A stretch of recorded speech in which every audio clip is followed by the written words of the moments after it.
Yeah, so I was talking, here it's me back. So I was talking about marriage and what the old people did and what we are doing today that is wrong and why marriages are failing. I think also marriage was not based on love per se. Marriage was based on survival, marriage was based on necessity, marriage was based on community, marriage was based on just togetherness or bring together families or unions or forging alliances even. And that is why you'll find that in African tradition you'll find, like, especially the kings, the chiefs, those kind of leaders in society, they would go to another family with the same values, uh, like for example to consolidate kingdoms.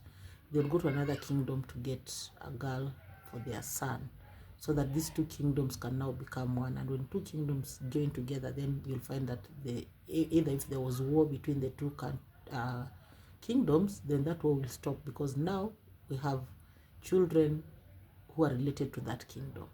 Yeah, so that is one way of survival. And also marriage was based on on companionship, mostly just companion or safety, especially for women, because at that time, maybe because of the wars, which we haven't left even today. It's just that probably people live in, let's say, these gated communities and all that, but because of the way society was based at that time, there was issue, I mean, safety in numbers, so that when people come to attack and you're many, you have trained your warriors or soldiers, then it was easy for you to survive. And that's why also marriage was basically because of that. So you'd find people getting married because they want to be safe together. Another reason also why people got, why those marriages survive, because women especially were vulnerable, which is true even today. Women are still vulnerable, much as there have been strides in a lot of things, but the reality on the ground is that women are still very vulnerable. There's still a lot of violence against women.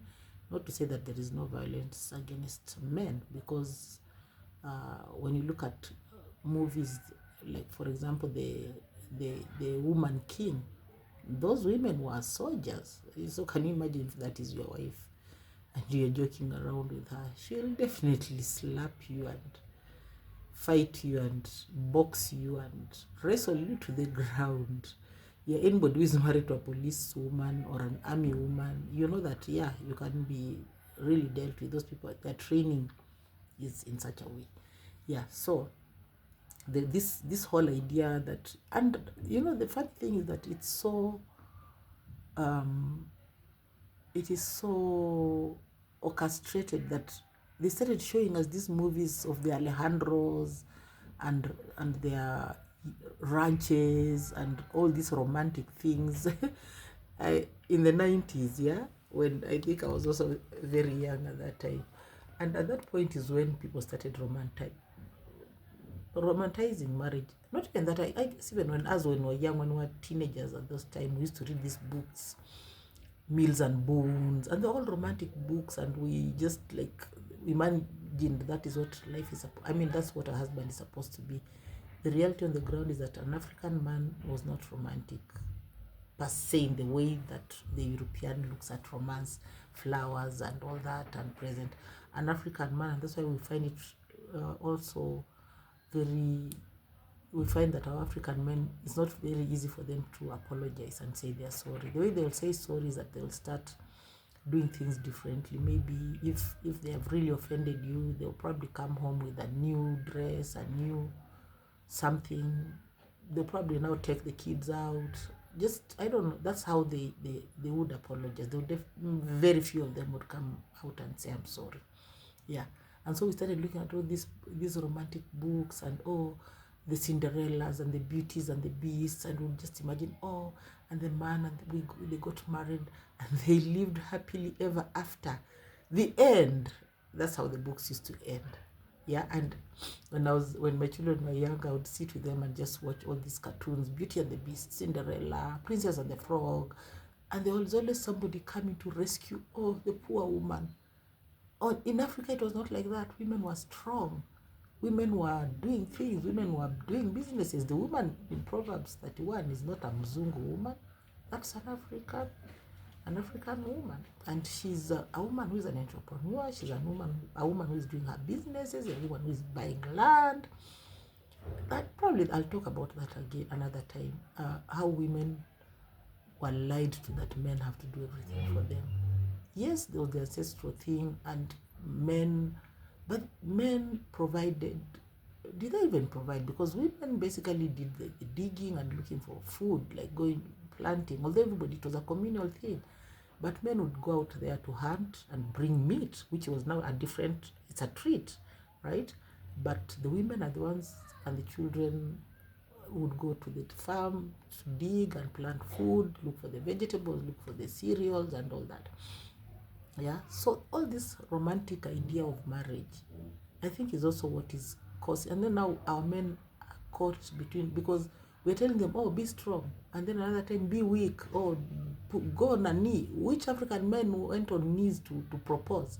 An African man would come, if you are engaged to be married, they would probably put a sort of an earring or a necklace or something on your hand or something on your leg to symbolize that you're engaged. And there was no love there. Like, there was no this romantic love that we are seeing amongst what we are seeing today, the Mzungus. We all grew up like that, and so when we're getting to these marriages, we're getting into marriage with the so-called love in mind, and that just didn't work. And so that's why today, much as we are Christians and one man, one woman, a husband of but one wife, you cannot see your body belongs to the man. In the African sense, really, when you look at our traditions, there was nothing like that. Sexual needs, if your husband wasn't satisfying you, you are allowed to seek that elsewhere. It's a reality on the ground, and that's why today you're finding a lot of so-called promiscuity. Yeah, because something is not happening in the house. Or maybe this woman is sick. Are you expecting this man who is 20, 30 to be sitting there? No. The society would advise this person to get somebody to fill in the gap. Yeah, think about it. Just let me know in the comments what your thoughts about this is. Let's have an honest discussion. Thank you for now. If you like what I'm doing, then like my content, subscribe if you want. Yeah, and let's just keep this conversation going. Bye.